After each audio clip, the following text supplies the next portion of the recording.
ముద్రగడ వల్ల వైసీపీకి మేలు జరిగిందా కీడు కలిగిందా? ఏపీలో మునిపెన్నడూ లేని విధంగా అన్నట్లుగా సాగిన సార్వత్రిక ఎన్నికల పోలింగ్ ముగిసింది. ఇక ఫలితాలు తెలియాలంటే జూన్ 4 వరకు వేచి చూడాలి. మరోపక్క గెలుపుపై ఎవరి ధీమా వారు వ్యక్తం చేస్తున్నారు. ఈ విషయంలో దాదాపుగా అందరి కళ్ళు పిఠాపురంలో గెలుపు ఎవరిది అనే అంశంపై ఆసక్తిగా నెలకొన్నాయని అంటున్నారు.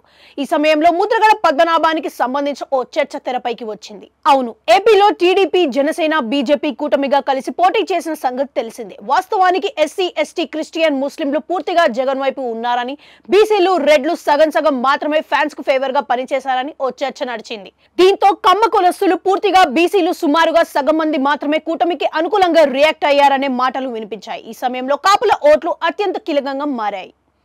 కాపుల్లో మెజారిటీ ఓటర్లు జనసేన వైపే ఉన్నారనే కమెంట్లు బలంగా వినిపించాయి. ఈ సమయంలో జనసేన కూటమిలో భాగం కావడంతో ఇక కాపుల ఓట్లపై అధికార పార్టీ ఆశలు వదిలేసుకోవడమే అనే చర్చకి తెరపైకి వచ్చింది. ఈ సమయంలో కాపు ఉద్యమ నేత ముద్రగడను జగన్ రంగంలోకి దించారు. దీంతో ఆ సామాజిక వర్గానికి చెందిన పలు మీటింగ్లకు ముద్రగడ ముఖ్య అతిథిగా హాజరై జగన్ కు అనుకూలంగా ప్రసంగించారు.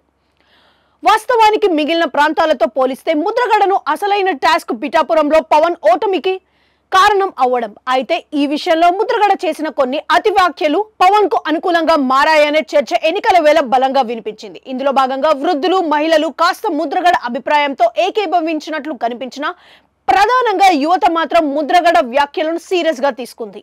ఫలితంగా పవన్ వైపు మరింత గట్టిగా నిలబడిందని అంటున్నారు. ఈ క్రమంలోనే మొదట్లో ముద్రగడ వైపు ఆ సామాజిక వర్గం కాస్త బలంగా నిలబడిన పోలింగ్ నాటికి పరిస్థితి భిన్నంగా మారిపోయిందని చెబుతున్నారు. అందువల్లే పోలింగ్ అనంతరం ముద్రగడ అండ్ కో సైలెంట్ అయిపోయిన కమెంట్లు వినిపించడం గమనార్హం.